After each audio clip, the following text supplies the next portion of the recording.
All right, so I think we're ready for our last panel today. I want to remind everyone that next week on Friday, May 6th, we have another half day of Symposium with some really exciting speakers, lots of competition for today.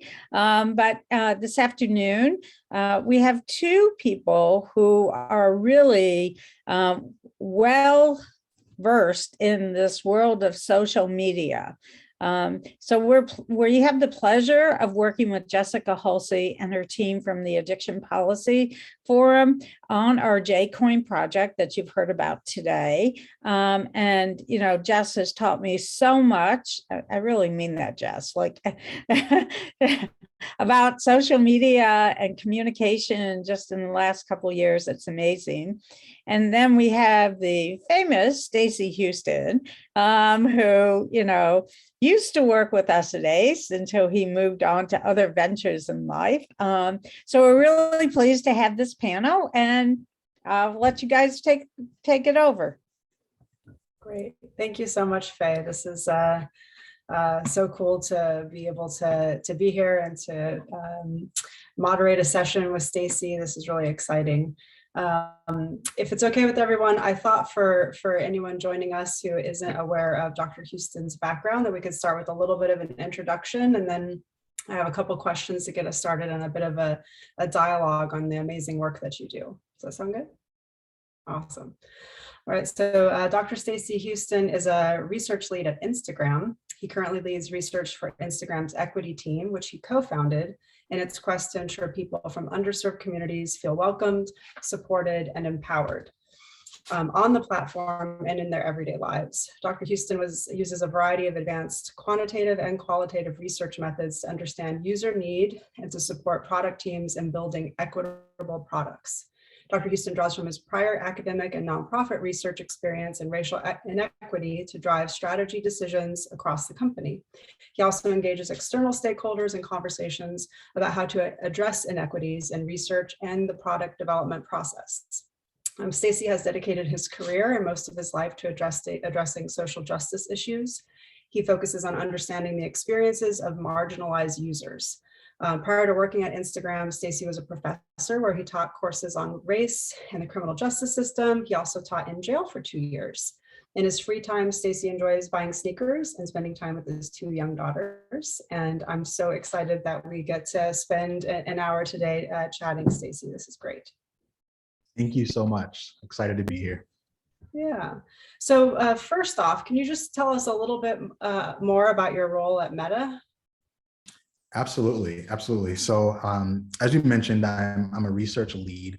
I actually am also in the transition, in a moment of transition and transitioning into a new role, which is called product management.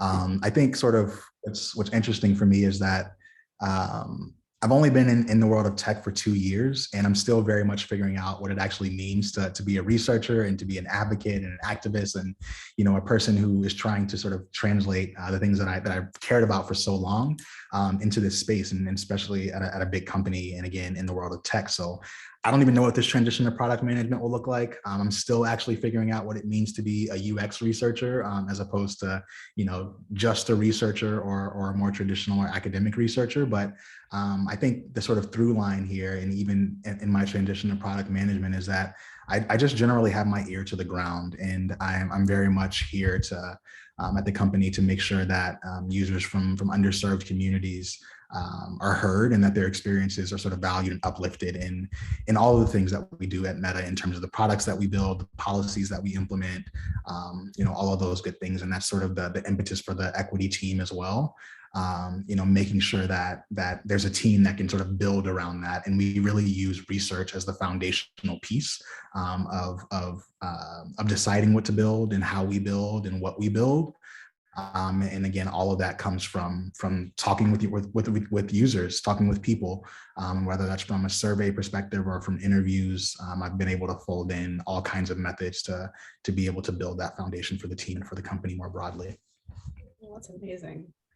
So from professor to being at one of the biggest tech companies and this focus, tell us a little bit more. How did you end up in this position, and tell us about this journey to the tech side of things. Yeah, absolutely. It's been a wild ride. I mean, I'm a sociologist by training, and I think one of the things that stuck with me and sort of drew me to sociology was just a general questioning of capitalism and the role that capitalism plays in society. So I think I never really saw myself working at a place like Meta or in tech. And when we talk about, as academics, the difference between academia and industry for me was like consulting or working for a nonprofit organization or those kinds of things. And it wasn't until a recruiter reached out, and that recruiter actually just genuinely had curiosity about the work that I was doing and sort of the impact that I was having, in the nonprofit space, in jails, in the classroom, and got excited about bringing that into the classroom. And I sort of latched onto that excitement in a way when I first took the call. And so it was really that. It was just a series of conversations almost. I think they called it an interview process. I was more so just like conversing with people and trying to see if I would be a good fit more than I think they were trying to see if I would be a good fit. And it sort of happened that way. And I think what ultimately hooked me was that I felt like, at least for a moment in time, I didn't know how long I would work in tech, but at least for a moment in time, a period of a year or 2 years, I could take the things that I cared about and all the things that I learned from great people like Faye and Danielle and others who had just told me how to do really rigorous research and how to make sure that I'm centering rigor and understanding and bring that to a space like Meta and to see what that could do for the company and for people broadly. And so it was really just a curiosity at first, just seeing what it would be like. And I found that it really fits my personality as well. I think it's a fast-paced environment. The problem is never the same from a given day. And I'm working on, multiple projects and those kinds of things have made it more aligned as I've figured out what it's like to be in the space. But I think the initial draw was just figuring out if I could take the kinds of work I was doing already and bring that to a new space. And the challenge and the curiosity is what really drew me in. Well, that's amazing. So a conversation that sort of snowballed and led to this Absolutely. great opportunity. Absolutely, yeah. So sort of in your role in sort of leading or co-founding this equity team. So it's one thing to say that there's a focus on equity and quite another to build products and experiences within it in mind. So how is equity codified and within your team's research practices? Tell us a little bit more about that. Yeah, I think the really distinguishable way this comes out for us as unique from other initiatives that I've seen across tech, even in academic or nonprofit spaces, is that we really center systems of historical oppression and systems of structural disadvantage at the center of our work and every question that we ask and are trying to answer for this team. And I think the really intentional decision that we made up front with the creation of this team is that we were going to focus on Black Americans to begin with. And I think that's one of the most foundational pieces and really what's led to a ton of success for this team, because I think a lot of teams and companies and entities, when they come into this space, they try to boil the ocean, right? There are tons of underserved groups across the globe, and sort of all of them really deserve to be no longer underserved and really, really focused on to understand their unique needs and their challenges.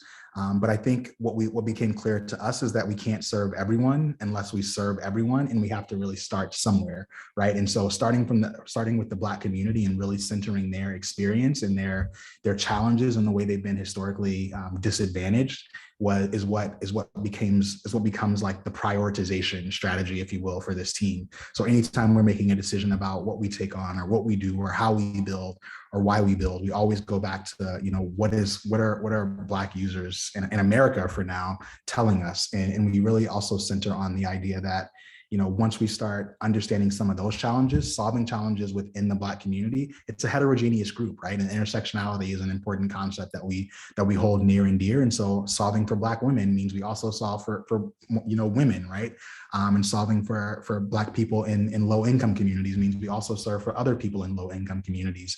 And I think that's the way we really center equity. And we don't think about the idea that sort of everyone needs the same experience, because we know that not everyone has the same historical disadvantage.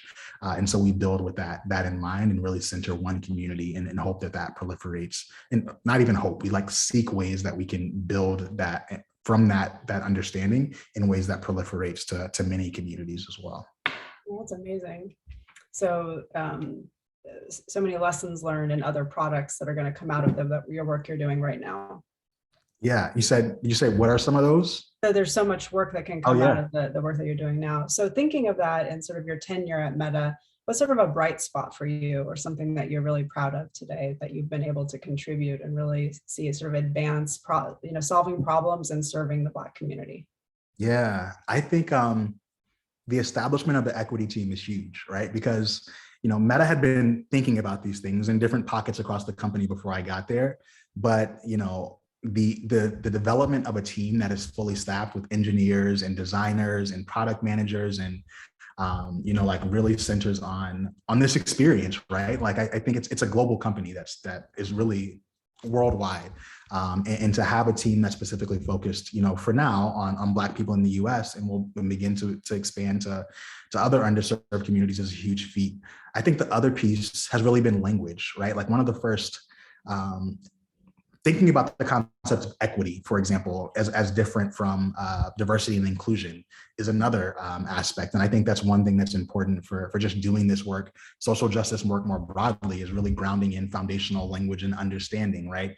And having people understand that some of the traditional terms and the way we've been thinking about things in the past may be holding us back in some ways. So like really coming to grips with what is equity and what does it mean to center equity in your work has been really, really important and really foundational.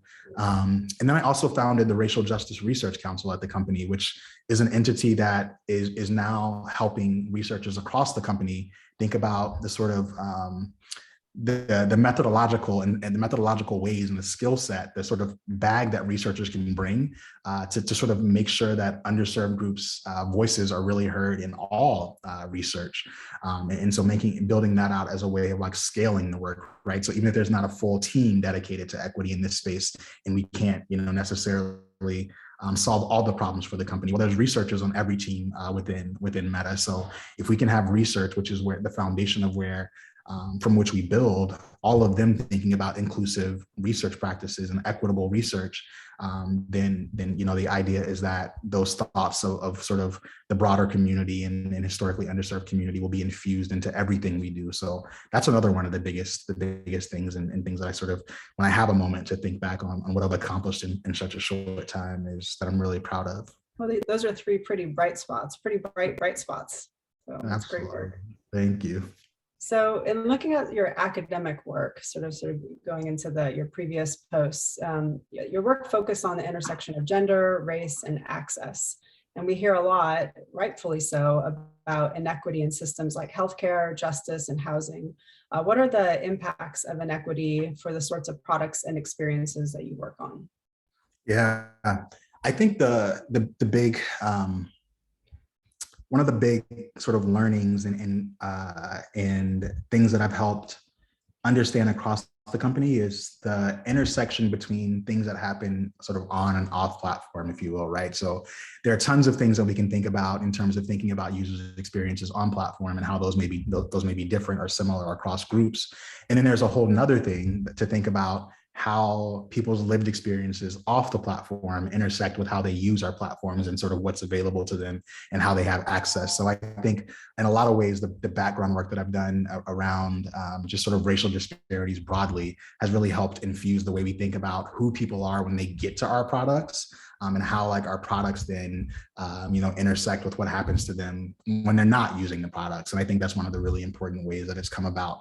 I think the other, just the term you used, intersections, is another thing that has been helpful in thinking through a lot of this work, right? I think part of what's been helpful in making this work really latch on is that understanding, again, as I mentioned, that when you solve for Black people, Black people are not a monolith, right? There are Black people from various parts of the globe. There are Black women, there's Black trans folks, there's Black people with severe mental health diagnoses, et cetera. And so when you focus and center on that group, you also can end up solving problems for people who share intersecting or similar identities. And so I think just bringing that approach and that lens, which is something that I did a ton in my academic work, just thinking about intersections is another way of just of helping us build, I think, the most impactful in products that really center on those user experiences. I love that they've brought your expertise in to focus on these intersections. That's just, it's such a, social media is such an important part of our lives and how we can educate and engage, particularly underserved communities. So having you in this role it's very heartening for those of us out in the field. So also kind of speaking of your sort of academic career, so what is the different from your tenured track position and your position now, and what's similar? Yeah, I think the pace is one thing that's very different. I think, I sort of trace the lineage of the projects that I was working on, when I was at Mason, and sort of, building research proposals and trying to get papers out. I could trace that back to probably college, like undergrad days of things that I just sort of the knowledge that I was building around the concept and sort of general path of that research. And now the foundation is there and it's important and it like helps me be able to do this. But I could, from day to day or week to week, I can pivot on projects and on concepts. And you really have to like ramp up, I think, very quickly to new spaces and new territories, where we find that there are, things happening that we want to solve as an equity team and want to address. I think another thing that just generally as one of the sort of social justice or racial justice, experts, if you will, within the company, I have to learn new spaces all the time because, there are tons of organizations within our, 70, 80,000 person company now. And sort of, there are always ways that we could and should be thinking about racial or equity or social justice in these arenas. And so when you're tapped to help understand like what could the problems be, what could the root causes be, or how should we be thinking about this, what terminology should we be using, the context switching I think is really rapid. So that's very different from having the time and space to like think about a problem again from undergraduate days up through being on the tenure track. I would say another thing is I don't know, the stakes don't really feel different because in my work as an academic, the stakes were there because I think I always center my work on like, how would this impact my family and my friends and the people that I care most about? And so that's not different, but the ways that you can see and feel the tangible impacts of your work or lack thereof, when you go to the dinner table or when you're with your friends and they're talking about the issues that they're having or the way the platform might be impacting their lives is different from the way that I think about broader problems or constructs or systems impacting them, right? And that's not to say especially when I was working squarely in criminal justice or in the criminology spaces, tons of people who were justice impacted that I could see the sort of tangible impacts of my work. But when you think about larger systems of like discrimination and oppression and like these higher level theories and concepts, it's hard to sort of bring that to the dinner table, if you will, and sort of speak to the experiences of the folks around you. And so, I think the difference there is like how much this impacts you daily and how like real the problem feel for you. And sometimes it's hard to push through that in many ways, right? Because it's so salient in this space because everyone is on social media. And so it's accelerated just because everyone's on it. So unfortunately, it means that equity can be accelerated and inequity can be accelerated. Totally. So I think that the urgency feels a little bit different in this space. Very real every day, I imagine. Totally. And sort of kind of related to that though, so do you continue to stay engaged with the universities and sort of folks that you work with in your prior research? Yeah, well, I have a few faculty members and students who keep me on my toes with dissertations and master's theses and that kind of thing. But otherwise, I think the way I stay most involved is really bringing the rigor. And I look to journals, I look to articles, I look to what's being published, I look to the theories. I mean, just the other day, we were thinking about a concept and sort of what could be some solutions for a problem that we've uncovered. And I'm like, well, let me go look at some of the academic articles to see, how people are currently thinking about this or what research has been done externally that we could replicate internally. And so, even though it's not a direct connection or sort of direct involvement, I always tend to lean back on, all the scholars who I know are doing like the really deep and the really deep work where they have, years and years to think about this and build up to the right method and the right question and all that good stuff. Where you're not necessarily always afforded that time when you work in tech spaces. So I always make sure that I can try to pull in what's happening there, to inform the work. Kind of like your own bench that you have that you get to bring with you. Yeah. Totally. Yeah, absolutely. That's so cool. So another question.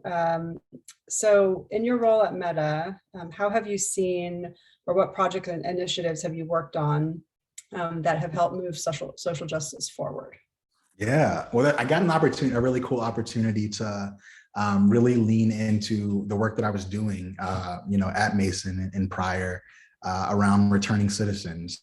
And there was an existing program at Meta called Elevate, where essentially the sort of overall objective is to skill up or scale up education around technology jobs for folks in different spaces. And so I really got to sort of help build out the first returning citizen version of that. And really got to link with a bunch of nonprofit organizations who are already helping helping returning citizens sort of re-enter, but then got to put this really cool scholarship program around that and the wraparound services that were already being offered, and got to add in some additionals to make it viable for those folks to really scale them up in like social media kinds of jobs, which is, I don't know, it's just a really cool combination of bringing the work that I was doing and like seeing the impact and the role that social media plays in the world, and trying to get people who have sort of historically been kept out of those spaces, physically really physically kept out of those spaces. I remember being teaching in some of the jails and talking with folks there about social media. And there are some of them who have been there who are relatively young, who've never really interacted with social media and didn't understand like the way that it's currently being used for careers and for connection in some of the really impactful ways that it's been used for social mobility in general. And so not only being able to sort of give them the education around how that's being used, but sort of scale them up in positions that could sort of help do that for companies and for broader industries was a really cool initiative. And I think one of what's helpful for having me have been there in those spaces is, the program could have just been offered and we could have just, sort of thrown scholarships at returning citizens or at these nonprofits. And I really helped them think through, what are some of the unique challenges that this group faces that, even if we offer it to them, even if we were just to like sort of hand them a pot of money and say, go take these courses, is not really going to be the sort of best approach to getting them involved with the program and sort of fully realizing its benefits. So got to help think through how to, using some of my prior background to figure out how we can actually make this work in a really tangible way for them. So yeah, I was a part of that organization, and there's tons of other stuff, but I think that's one of the closest one that was like the real connection to the work that I was doing prior to the work that I do today, and was really like heartwarming for me. Oh, I love that.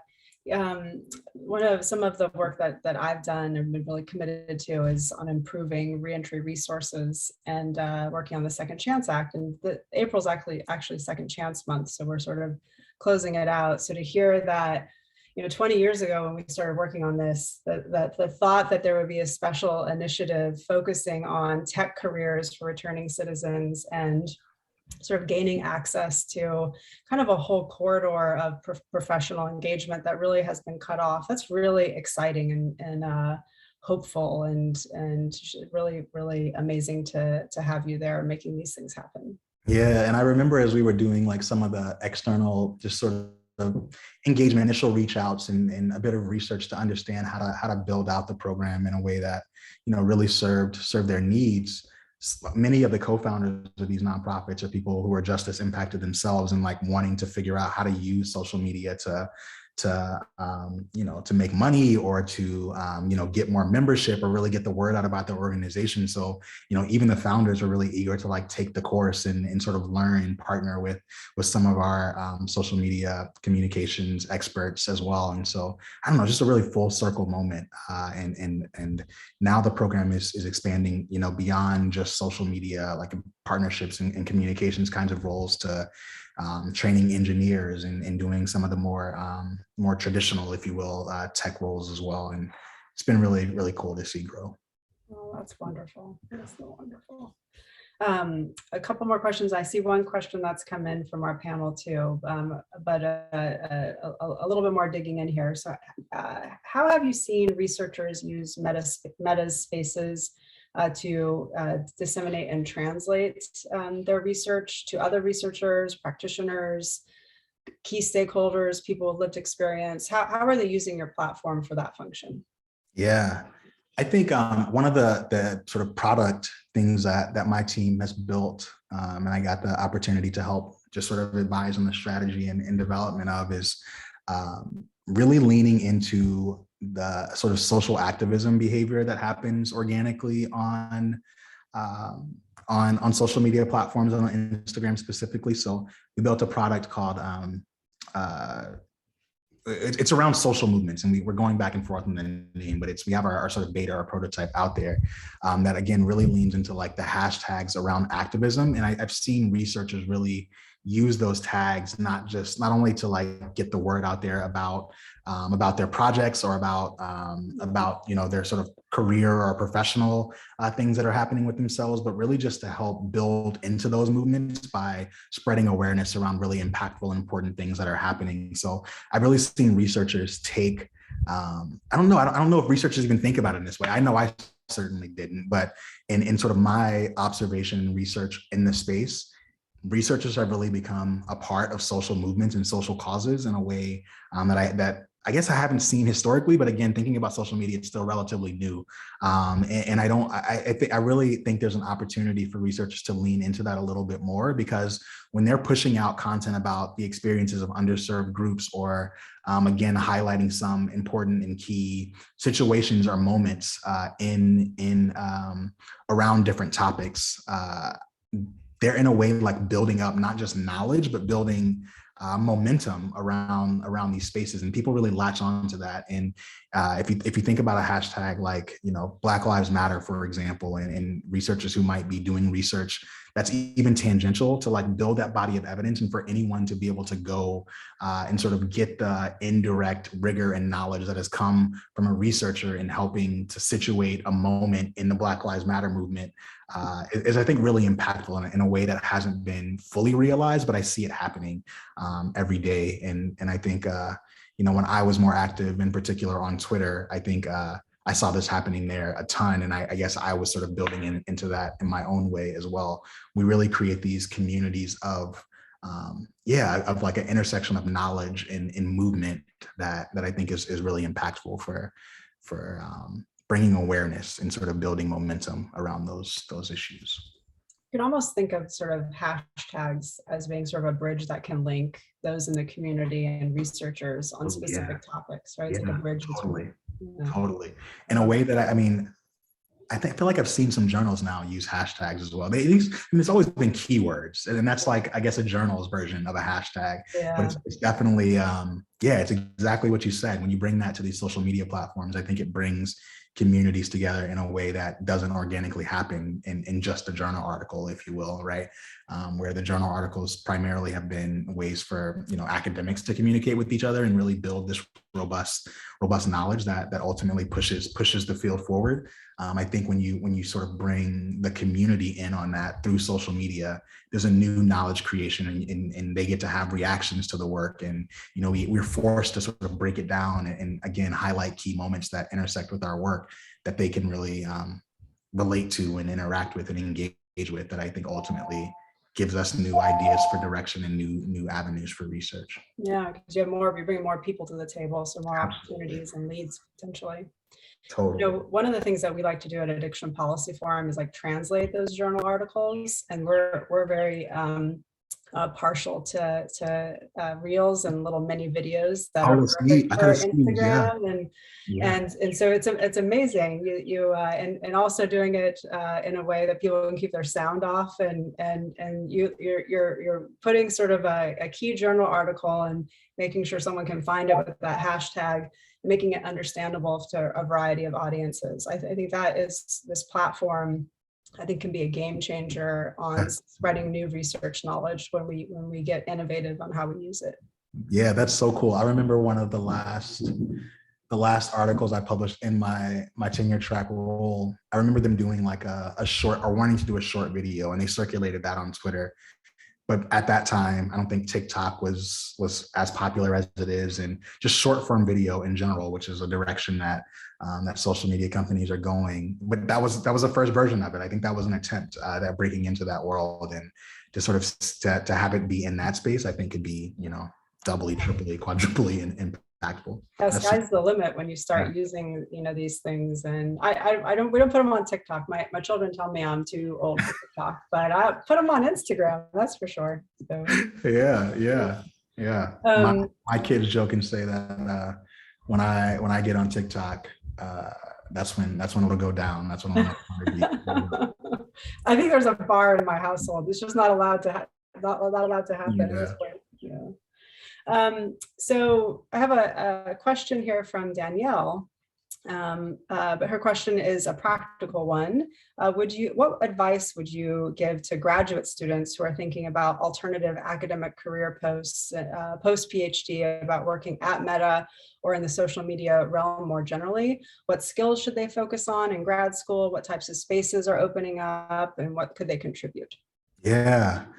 So two things, and I was very intentional about this very early in my PhD journey, is getting outside of your bubble. I think, even in a sociology department, you can find a tendency to not even just stay within your cohort or your department, or like the sociology space in general. Same thing for criminology or criminal justice. I think one of the skills that is most important in my work is to be able to communicate the things that I've thought so deeply about and have really, theorized around, to people who either don't care or have no idea of what I'm talking about, right? So I force myself to, to interact with people in the education department, in the computer science department. Where else did I take classes? Did I say engineering already? I like really force myself to sort of to find ways to make my work relevant to that audience, because that's so much of what I do when I'm like a researcher trying to speak the language, or like raise the importance of an issue to an engineer or a data scientist or a product designer. And I think just the ability to figure out, what parts of your work are sticky to other people is a really impactful tool. The other, I would say, is trying to apply your theories or your ways of thinking or your general understandings of problem spaces to other spaces, right? So for me, that was, thinking about how, disadvantage in education mirrored disadvantage, or was related to disadvantage in the justice system.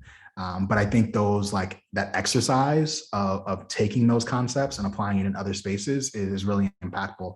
I did a similar dance. I'm doing similar dances now around, the ways that, we resume reviewers, or people who get resumes, see bias or like read bias into resumes, how that can happen in review systems, or those kinds of things. And like that, just that general way of thinking, and that sort of problematizing and applying that to a different space. And you can do that you don't have to do that in any kind of like physical, or like there's no space where it's necessarily opportune to do that. But I think forcing yourself to do the mental exercise when you see a problem in another space, like, how would I think about this from a criminology perspective? Or, I honestly hated theory classes when I was in Soc, but one of my Soc professors would always ask, how would Weber think about this, right? Or how would Durkheim think about this? And that exercise is I do it all the time in Meta, right? And it really gives me, I think, a leg up in thinking about how to structure problems, and how to generate ideas for solutions around those problems, where other people feel like they might be starting from a blank slate. So I think those are really two impactful ways. And it's really just about sort of getting outside of your box, getting outside of your comfort zone, and like forcing yourself to operate outside of that, because, you will definitely be an expert, with a PhD or even with a master's degree coming into a tech space in whatever sort of topic that you studied in. But you won't get to like only be the expert in that topic, and you'll like by necessity have to sort of operate in other spaces. And you have to learn other spaces to translate your knowledge to new teams, Totally. I imagine. Totally. Yeah. So interesting. So that's great. I don't know if we had any other questions. I had one more, and then I'll also want to see if Faye had any questions or wanted to chime in. But sort of equity takes action. What suggestions can you share with folks looking to translate ideas into action within their own organizations and spaces? Can you repeat it one more time? So what suggestions do you have for folks looking to translate different ideas into action around equity when it comes to their own organizations? Oh, yeah. I think the first thing I would say is come to a common understanding of what you mean, or what you're after, like what's your goal for doing the work. And when you use some of these big terms like social justice or racial justice or equity or justice impacted, for example, to sort of bring it to the space squarely, what does that really mean? Like, what do we have a common understanding of how we're all understanding that concept? Because, for example, when I was thinking about the justice system in my work, I think a lot of folks around me were thinking primarily about personnel, right? They were thinking about not even personnel. They were more so thinking about systems, right? Like, what does it mean when someone goes to jail? Or what does it mean when someone, goes to prison as different from jail? Those are like we get very narrowly focused on the way we think about different problems or the ideas we have for these, broad concepts. But when I was thinking about justice impact, I was thinking about what does it feel like as a Black man walking down the street and seeing a jail or just seeing a police officer. And that to me was a justice system impact in a way. And so if I didn't make that excruciatingly clear in my conversations or in grants that I was writing or, in conversations I was having about the space, then there could be tons of ways that we miss on what we think the actual problems are or what we think the solutions are. And so I think the same thing can happen in any organization if we don't align on terminology. I think the other thing to think about is that I think really celebrating what feels like small victories is really important, because again, as a sociologist, I think a lot about systems and structure, right? And we're all trying to make big changes, I think, in the space of social justice, and not getting to the space where are getting people on board with prison abolition, or you're not getting people on board with getting rid of solitary confinement, for example. It can feel like you're not making progress, but the small wins that you have around changing language or around even changing individual minds and ideas are important ones to sort of check off isn't the right word, but to really hold near and dear, because the game is a long one, right? We got a long way to go in structural disadvantage and the way we think about some of these really big and deep problems in the world, generally speaking. And so if you don't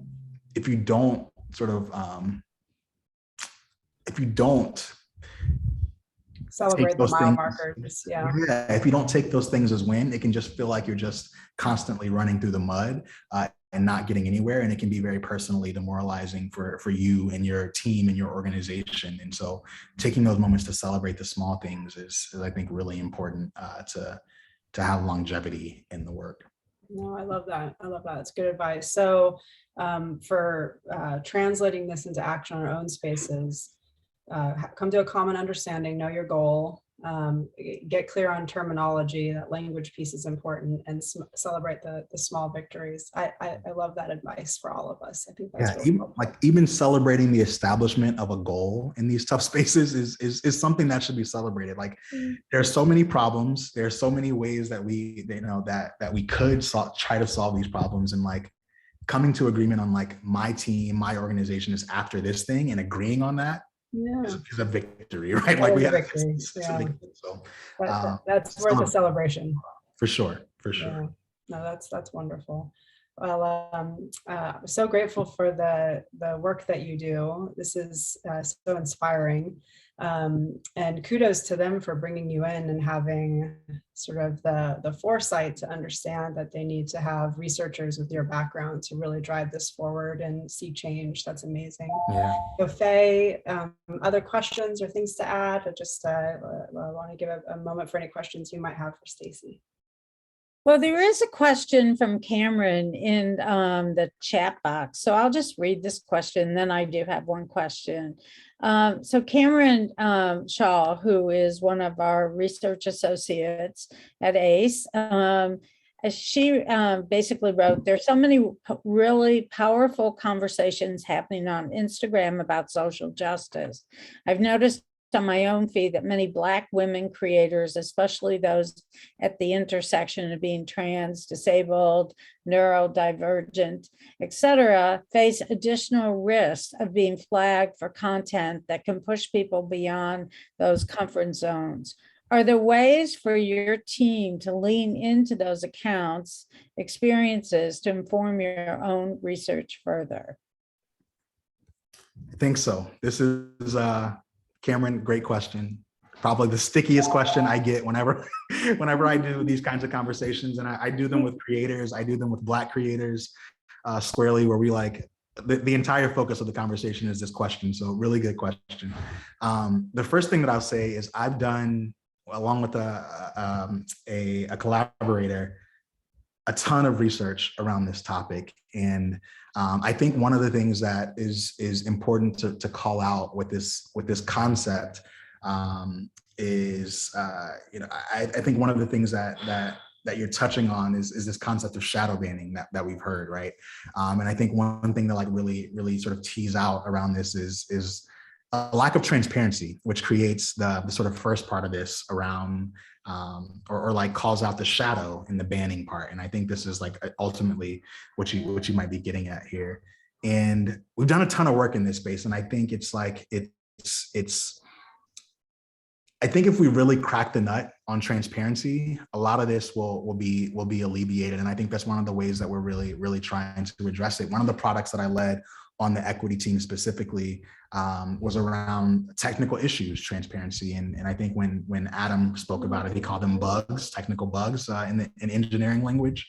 And we were really realizing that when things would break on the platform or things wouldn't work as they'd hoped to,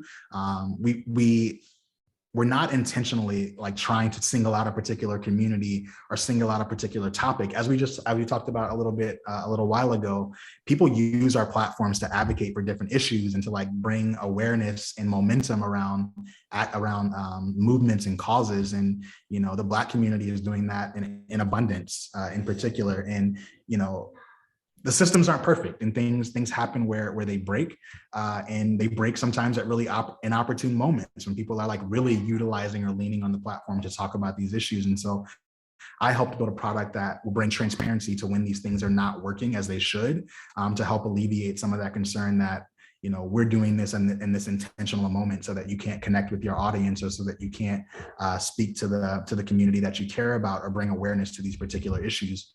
And we've seen that have some wins. And so I think that's just one example of how, if we're transparent about what's happening, and, there's transparency that can happen around, machine learning and algorithms and how they work and how they're built. And we sort of know this, we sort of know like some of the fallacies that can exist around machine learning and AI from like the correction space as well, and sentencing, right? And those systems aren't perfect, but if we can bring transparency to the way that they work, I think it creates an opportunity to really understand what are the inputs, what are the outputs, what are the patterns that we're seeing, and such that we can actually, address those in a more in a really more specific and acute way. And I think we're getting there. I think we're really getting there. And my team is definitely taking on this issue squarely. And we decided to start around transparency. But, again, I've led a ton of the research in this space, and some of the other things that we've heard are, we hear people talking about, getting fewer likes on some content than others, or, getting fewer likes and engagement on at different time periods. Hearing perceptions that our decisions and policies don't really consider the cultural or historical nuances of different communities, and just general confusion around enforcement, and again, those technical issues. So I think each of those are different work streams that my team has, and we're really digging in and trying to understand it, whether and why there might be patterns to some of these feelings.